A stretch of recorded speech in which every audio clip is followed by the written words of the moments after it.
एक होता है रुद्राक्ष और एक होता है भद्राक्ष। कभी कभी आप लोगों ने दर्शन भी करेंगे भद्राक्ष के। एक रुद्राक्ष होता है, एक भद्राक्ष होता है। भद्राक्ष का प्रयोग कहां होता है?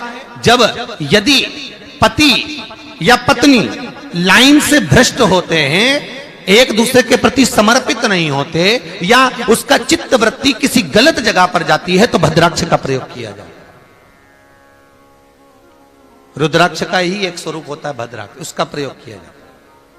महाराज, अगर अपन को लगता है कि पति किसी अन्य नारी से लगा है या कोई नारी अन्य पुरुष से लगी है, तो भद्राक्ष का जो जल होता है वो केवल एक छोटे से मट्टी के दिए में उस भद्राक्ष को रखा जाता है, उसमें पानी भर दिया जाता है, बार बार भरना पड़ता है उसमें पानी। और कोई कुल्लड़ हो, कोई मट्टी का पात्र हो, उसमें उसको रखकर उसमें पानी भर दिया जाता है। उस पानी को, जैसे किसी पति पत्नी का तलाक हो रहा है और आपस में बनी नहीं रही, उसके लिए भी भद्राक्ष बहुत काम आता है। तो भद्राक्ष का जो पानी होता है, 3 दिन 2 दिन बेलपत्री के पेड़ के नीचे उसको रख दो या घर में रख लो, और उस भद्राक्ष का पानी दोनों को पिला दीजिए। अगर कोई गलत लाइन भी होगी, कहीं गलत स्त्री से या पुरुष से लगे हुए, तो वो हट जाता है और एक जगह केंद्रित हो। भद्राक्ष का इतना भद्राक्ष फल वो रुद्राक्ष के जैसे ही होता है, पर उसको लोग भद्राक्ष कहते हैं। स्वरूप वही होगा, थोड़ा सा अंतर होगा भद्राक्ष। बोलिए हर हर। आवाज नहीं आई, जरा दम के बोलो हर हर। वो भद्राक्ष का केंद्र। आजकल कई लोग फैशन में रुद्राक्ष का पौधा नर्सरी पे जाते हैं और लेकर आ जाते हैं, पर वो शास्त्र विमुख है।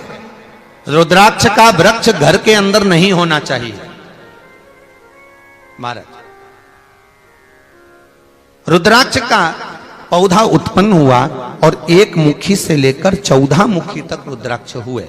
हाँ, शिव महापुराण में 1 मुखी से 14 मुखी तक रुद्राक्ष हैं, पर स्कंद पुराण में 1 मुखी से 16 मुखी तक रुद्राक्ष का वर्णन है। हमारा इसमें सबसे प्रबल अगर कोई रुद्राक्ष होता है तो 1 मुखी रुद्राक्ष, और उससे भी अगर प्रखर रुद्राक्ष कोई होता है तो 7 मुखी रुद्राक्ष। 5 मुखी रुद्राक्ष एक ऐसा रुद्राक्ष होता है, यदि आपका धन कोई चुरा कर ले गया, आपके यहां कोई पैसा, कोई मोबाइल, कोई सामान, कोई छुप गया, कोई चले गया, नहीं मिल रहा, बहुत प्रयास कर लिया, तो 5 मुखी रुद्राक्ष को घर के बीच सेंटर में एक कटोरी में रखा जाता है, चावल के अंदर। 5 मुखी असली रुद्राक्ष को चावल के अंदर रखा जाता है, और चावल के अंदर रखने पर वो रुद्राक्ष रात भर जब रखा रहता है तो चावल के अंदर प्रवेश कर जाता है। महाराज, लकड़ी होने के बाद भी अंदर प्रवेश कर जाता है, और प्रवेश करने पर वो चावल घर के 4 कोने पर डाल दिया जाता है, तो आपकी घूमी हुई वस्तु वापस आपके घर में आ जाती है। 5 मुखी रुद्राक्ष का इतना प्रमाण। 5 मुखी रुद्राक्ष, 9 मुखी रुद्राक्ष और 11 मुखी रुद्राक्ष ये बीपी वालों के लिए रहता है।